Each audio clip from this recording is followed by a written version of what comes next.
નમસ્તે બાળ મિત્રો, કેમ છો? મજામાં ને?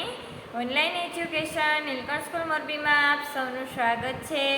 આજે આપણે ધોરણ 5 વિષય ગણિત એનું પ્રકરણ 3 કેટલા ચોરસ, બરાબર, લેક્ચર નંબર 1 કે કેટલા ચોરસ. હવે અહીંયા તમને શરૂઆતમાં એક પ્રવૃત્તિ આપેલી છે. પ્રવૃત્તિ બધાએ પોતાના પાઠ્યપુસ્તકમાં કરવાની રહેશે, બરાબર. હવે જો આપણે સમજતા જાય કે અહીંયા તમને આવી રીતે એક લંબચોરસ કરીને આપ્યું છે અને આ લંબચોરસની અંદર તમને નાના નાના બિંદુ આપ્યા છે, સમાન અંતરે છે. હવે એમાંથી તમારે શું કરવાનું છે તો કે જુઓ, નીચે તમને સૂચન કરવામાં આવ્યું છે કે બિંદુઓથી બનાવેલ કાગળ પરના લાલ ચોરસની બાજુ માપો. તો કે આ જે લાલ ચોરસ બનાવ્યું છે તો કે આની બાજુ માપવાની. હવે તમે સ્કેલથી માપશો તો એનું માપ કેટલું મળશે તો કે તમે જોઈ શકો છો, જોઈને પણ ખ્યાલ આવી જાય. આ બિંદુથી આ બિંદુનું માપ 1 સેમી જેટલું છે, બરાબર. તો કે એની બાજુ માપો તો કે 1 સેમી જેટલું થશે. તમારે સ્કેલથી પહેલાં આ ચોરસને માપવાની, એની બાજુ. તો એની 4 બાજુ થઈ તો એ 4 બાજુ આપણે પહેલાં માપવાની. આવા 12 ચોરસ વડે અલગ અલગ પ્રકારના જેટલા પણ લંબચોરસ બને તે દોરો. હવે આ તો એક ચોરસ હતું, આ જે છે રેડ કલરથી એને દોર્યું એ તો એક જ ચોરસ હતું, પણ એવા આ ટપકામાંથી તમારે 12 ચોરસ ભેગા કરવા. 12 ચોરસની મદદથી લંબચોરસ બનાવવાનો. શું બનાવવાનો? લંબચોરસ આકાર બનાવવાનો. તો ચાલો જોઈએ, આપણે એકાદા 2 ઉદાહરણ જોઈએ, પછી તમારે તમારા પાઠ્યપુસ્તકમાં તમારે જાતે બનાવવાના છે, બરાબર. તો પહેલાં તો જુઓ, હવે અહીંયા હું તમને એકાદા 2 લંબચોરસ બનાવીને બતાવું કે આ 1 2 3 4 5 6 7 8 9 10 11 અને 12 થાય. અહીંયા સુધીનું આ 12 લંબચોરસ. તો આ એક ચોરસની મદદથી આ બની જાય. આવડો આ જે ચોરસ છે એક ચોરસની મદદથી આવડો લંબચોરસ બને. ચાલો, ત્યાર પછી આપણે અહીંથી પણ આમ 2 ચોરસ લઈને પણ બનાવી શકીએ કે આ 2 લંબચોરસ બન્યા, બરાબર. પછી 2 બીજા 4 6 8 9 10 અને 11 12. તો આ પણ બની જાય આખો. આ તમે લંબચોરસ બનાવો તો આ પણ એક લંબચોરસ બની જાય. તો એવી રીતે તમારે આ ટપકામાંથી જેટલા લંબચોરસ બને 12 ચોરસ લેવાના. એ લંબચોરસની અંદર કેટલા ચોરસ આવવા જોઈએ? 12 ચોરસ, બરાબર. તો એવી રીતે તમારે બનાવવાના છે આ ટપકામાંથી, બરાબર. તમે કેટલા લંબચોરસ બનાવી શક્યા, પછી તમે આ ટપકામાંથી કેટલા લંબચોરસ બનાવ્યા એ અહીંયા ખાલી જગ્યામાં લખવાના, બરાબર. કોઈનાથી 4 બન્યા હોય તો 4 લખવાના, કોઈનામાં 5 બન્યા હોય કોઈથી તો 5 લખવાના. તમે જેટલા લંબચોરસ 12 ચોરસના બનાવ્યા એટલી સંખ્યા ખાલી જગ્યામાં લખવાની. જુઓ, પછી અહીંયા તમને એમ કહે છે કે અહીં 1 છે, પછી એને એક અહીંયા આવો લંબચોરસ છે બનાવ્યો. તો કે દરેક લંબચોરસમાં 12 સમાન ચોરસમાંથી બન્યા છે, બરાબર. આપણે અંદર કેટલા ચોરસ લીધા બાળકો? તો કે 12. તો કે બધાય એક સરખા 12 ચોરસની મદદથી આપણે લંબચોરસ બનાવ્યું. તેથી દરેકનું ક્ષેત્રફળ છે એ સરખું છે. ક્ષેત્રફળ કેને કહેવાય? અંદર રોકેલી જગ્યાને ક્ષેત્રફળ કહેવાય. હવે અહીંયા મેં 12 ચોરસની મદદથી આ લંબચોરસ બનાવ્યો હોય, બરાબર.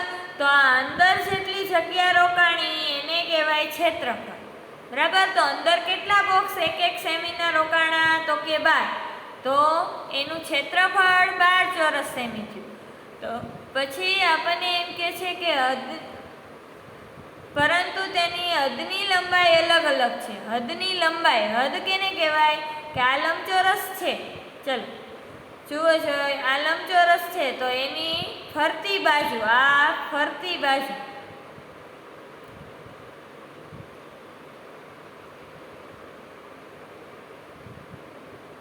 આ લંબચોરસની આ ફરતી બાજુ, આ ચારે ચાર બાજુ, આ બાજુ, આ બાજુ, આ બાજુ અને આ બાજુ, એ ચારે ચાર બાજુની લંબાઈ એટલે એને કહેવાય હદની લંબાઈ. બરાબર, આ ચારે ચાર બાજુના માપનો સરવાળો. તો અહીંયા આપણે જોયું કે અહીંયા કેટલા ચોરસ આવ્યા, આ બાજુ કેટલા સેમી છે તો કે 2 સેમી, કારણ કે 2 ચોરસ છે આપણને ખબર 1 સેમીનું માપ છે. તો પછી અહીંયા આડા કેટલા ચોરસ છે તો કે 6 સેમી, તો અહીંયા 6 સેમી થાય. આ પણ કેટલું થશે 2 સેમી. પછી આ કેટલું થશે તો કે 6 સેમી. તો આનો આપણે સરવાળો કરીએ તો 6 ને 6 12, 12 ને 2 14, 14 ને 2 તો કે 16. તો એની હદની લંબાઈ એટલે કે એની આ પરિમિતિ, હદની લંબાઈ ને શું કહેવાય બાળકો? ગણિતમાં આપણે એને પરિમિતિ કહેશું. શું કહેશું? પરિમિતિ. અને ક્ષેત્રફળ એટલે કે અંદર રોકેલી જગ્યા, તો અંદર રોકેલી જગ્યાને ક્ષેત્રફળ કહેવાય અને હદની લંબાઈને પરિમિતિ કહેવાય. તો ક્ષેત્રફળ તમને 12 મળે અને પરિમિતિ હદની લંબાઈ બધાયની અલગ અલગ મળશે, કારણ કે તમે જેવો લંબચોરસ બન્યો હશે એ મુજબથી એની હદની લંબાઈ પરિમિતિ અલગ મળશે. કયા લંબચોરસની પરિમિતિ સૌથી વધારે છે અને કયા લંબચોરસની પરિમિતિ સૌથી ઓછી છે? જો અહીંયા તમને 2 પ્રશ્ન પૂછ્યા કે કયા લંબચોરસની પરિમિતિ વધારે અને કયા લંબચોરસની પરિમિતિ ઓછી, ક્યારે ખબર પડશે? તો કે આ ટપકામાંથી તમે 12 ચોરસના જુદા જુદા લંબચોરસ બનાવ્યા. બરાબર, અહીંયા કેમ આપણે એક આ લંબચોરસ મેં બનાવ્યો, પછી એક આ લંબચોરસ બનાવ્યો, એવી રીતે હજી હું અહીંયા પણ બનાવું. તો એવી રીતે અહીંયા આપણે જેમ જુદા જુદા લંબચોરસ બનાવતા હોય તો આ લંબચોરસ બનાવી એના ઉપરથી આપણને ખબર પડે ને કે દરેકનું ક્ષેત્રફળ, ક્ષેત્રફળ એટલે અંદર રોકેલી જગ્યા, તો બધાયમાં 12 ચોરસ જ લેવાના છે. તો ક્ષેત્રફળ તો બધાયનું સરખું જ આવે કે 12 ચોરસ સેમી, પણ એની પરિમિતિ, આ દરેકની પરિમિતિ આપણને અલગ મળશે. બરાબર, તો આ તમે જેવી રીતે બનાવ્યા હશે એના ઉપરથી તમને ખબર પડશે કે કોની પરિમિતિ વધારે છે અને કયા લંબચોરસની પરિમિતિ ઓછી છે. તો એ તમારે જ્યારે લંબચોરસ દોરો પછી તમારે નક્કી કરવાનું રહેશે. ચલો, ત્યાર પછી ટિકિટનું માપ. હવે જુઓ અહીંયા એક કાગળ છે, એ કાગળ ઉપર ટિકિટ લગાવેલી છે જુદી જુદી. આપણે તમે પોસ્ટ ઓફિસે ગયા હોય તો તમને ખ્યાલ હોય કે પોસ્ટ ઓફિસમાં આપણને જુદી જુદી ટિકિટ હોય કે કઈ ટિકિટ જે આપણે કોઈને પાર્સલ મોકલવું હોય તો એમાં અલગ ટિકિટ લગાવવામાં આવે. બરાબર, પછી આપણે લેટર લખવો હોય તો એમાં અલગ ટિકિટ લગાવવામાં આવે. તો એવી રીતે અહીંયા અમુક ટિકિટ છે એના અહીંયા તમને કાગળ ઉપર લગાવીને બતાવી છે. હવે આ ટિકિટનું શું કહે છે તો કે આ રસપ્રદ ટિકિટ જુઓ, તો કે આ બધી સરસ ટિકિટ તમે જુઓ. ટિકિટ ડી 12 ચોરસ ઢાંકે છે, દરેક ચોરસ 1 સેમી લંબાઈનો છે. જુઓ અહીંયા આપણને આ પક્ષ એમ કહે છે કે ડી ચોરસ છે, ટિકિટ ડી છે તો એમાં 12 ચોરસ છે. તો આ ટિકિટ ડી તમે જોઈ શકો છો, એમાં અંદર 12 ચોરસ છે, 12 ચોરસ ઢાંકે છે. હવે ચોરસ 1 સેમી લંબાઈનો છે દરેક ચોરસ. આ દરેક ચોરસની લંબાઈ કેટલી છે તો કે 1 સેમીના ચોરસ છે. તો ટિકિટ ડીનું ક્ષેત્રફળ 12 ચોરસ સેમી છે. થાય ને કે અંદર આવા 12 ચોરસ હોય 1 સેમીના, તો એનું ક્ષેત્રફળ કેટલું થાય? 12 ચોરસ સેમી થાય. જેટલા ચોરસ હોય એટલા ચોરસ સેમી એનું ક્ષેત્રફળ થાય. હવે ટિકિટ, આ રસપ્રદ ટિકિટ ઉપરથી આપણને અમુક પ્રશ્ન પૂછ્યા છે, ચાલો આપણે એ સમજતા છે. ટિકિટ એ દ્વારા 1 સેમી બાજુવાળા કેટલા ચોરસ ઢંકાય છે? ચાલો, આ જે ટિકિટ એ છે તો ટિકિટ એમાં આપણે જોતા છે કે 1 2 3 4 5 ને 6, તો 6 ચોરસ, પછી આ બીજી લાઈનમાં પણ 6 ચોરસ અને ત્રીજી લાઈનમાં પણ 6 ચોરસ. તો કુલ કેટલા ચોરસ આ ઢકાણા? તો 6 ને 6 12, 12 ને 6 18. બરાબર. તો ટિકિટ એ છે એ કેટલા ચોરસ ઢાંકે છે? તો કે 18. તો અહીંયા આપણે ખાલી જગ્યામાં લખી શકીએ કે ટિકિટ એ દ્વારા 1 સેમી બાજુવાળા 18 ચોરસ ઢંકાય છે. અને ટિકિટ બી દ્વારા કેટલા ઢંકાય? ચલ હવે ટિકિટ બી, તો અહીંયા જે આ પીળા રંગની ટિકિટ છે એ બી છે. હવે એમાં તમે ગણી શકો, તમે જોઈ શકો છો કેટલા છે. તો કે આ પહેલી હરોળમાં 4 ચોરસ છે અને બીજી હરોળમાં 4 છે. તો 4 ને 4 8. તો ટિકિટ બી દ્વારા કેટલા ચોરસ ઢંકાય છે? તો કે 8. બરાબર. પછી કઈ ટિકિટનું ક્ષેત્રફળ સૌથી વધારે છે? બરાબર. આ બેમાંથી આ ટિકિટ 1 સેમી બાજુવાળા કેટલા ચોરસ ઢાંકે છે? ચલો હવે આપણે એ જોઈએ. હવે આપણે આમાં જોયું કે ટિકિટ બી 8 ચોરસ ઢાંકે છે અને ટિકિટ એ છે, તો ટિકિટ એ છે એ 18 ચોરસ ઢાંકે છે. અહીંયા આપણે જોયું તો ટિકિટ એ 18 ચોરસ ઢાંકે અને ટિકિટ બી 8 ચોરસ ઢાંકે.